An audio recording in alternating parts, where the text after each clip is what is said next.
आपण प्रामुख्याने एक गोष्ट लक्षात घेतली पाहिजे। मनोज जरंगे नावाची काँग्रेसी म्हणजे कार्यकर्ता म्हणून इतिहास असलेली व्यक्ती, ह्या व्यक्तीने मागील काही दिवसांमध्ये महाराष्ट्रात ज्या प्रकारे हिंसक असं आंदोलनाची ओळख करून दिली। महाराष्ट्रामध्ये विविध मागासवर्गीय समाजांची आंदोलनं व्हायची, परंतु अशा प्रकारची हिंसक आंदोलनं नव्हती।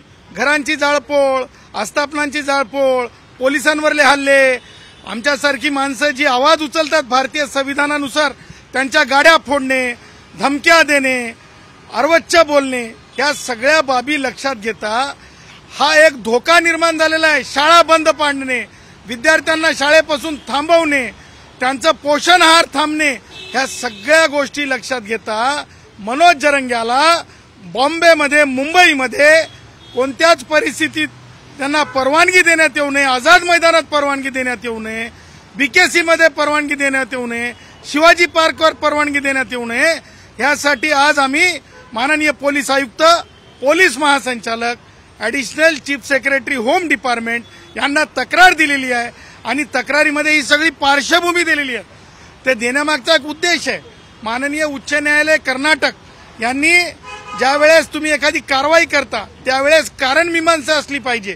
ती कारण मीमांसा महत्वाची आहे, कारण क्रिमिनल प्रोसिजर कोड खाली एखाद्याला पावबंद करणे, एखाद्याला थांबवण्याकरिता कारणांची गरज असते। ती कारणं काय असावीत पोलिसांनी जरंग्याला थांबवण्यासाठी, ती सगळी कारणं अंतर्भूत करून तक्रारी रितसर देण्यात आलेल्या आहेत।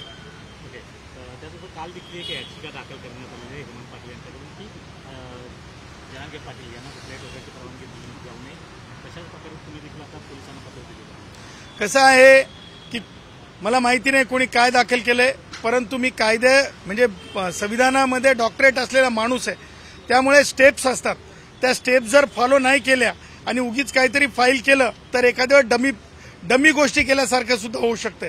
आमची कंकरंट मागणी आहे की मराठा भाऊ आमचे मागासच नाहीत, त्यामुळे असंविधानिक कारणासाठी हिंसक पद्धतीने कायदेशीर दृष्ट्या या जरंगेला थांबवणं आवश्यक आहे आणि म्हणून ही कायदेशीर उपाययोजना जरंगेची करण्यासाठी ही जी आवश्यकता असते कायदेशीर प्रक्रिया पूर्ण करण्याकरिता म्हणून ही नोटीस दिलेली आहे।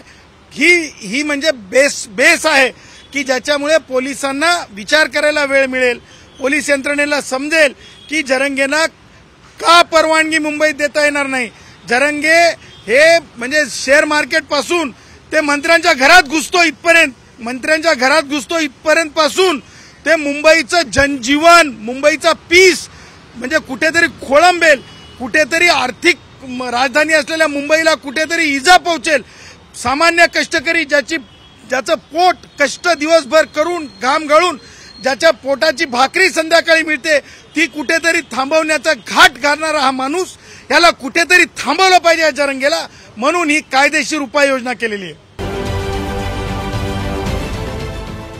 देश विदेशातील प्रत्येक घडामोडींचे लाईव्ह अपडेट मिळवण्यासाठी आता साम टीव्हीच्या सर्व सोशल मीडिया प्लॅटफॉर्मला लाईक, फॉलो आणि सबस्क्राईब करा। तसंच सर्व नोटिफिकेशनसाठी बेल आयकॉन प्रेस करायला विसरू नका।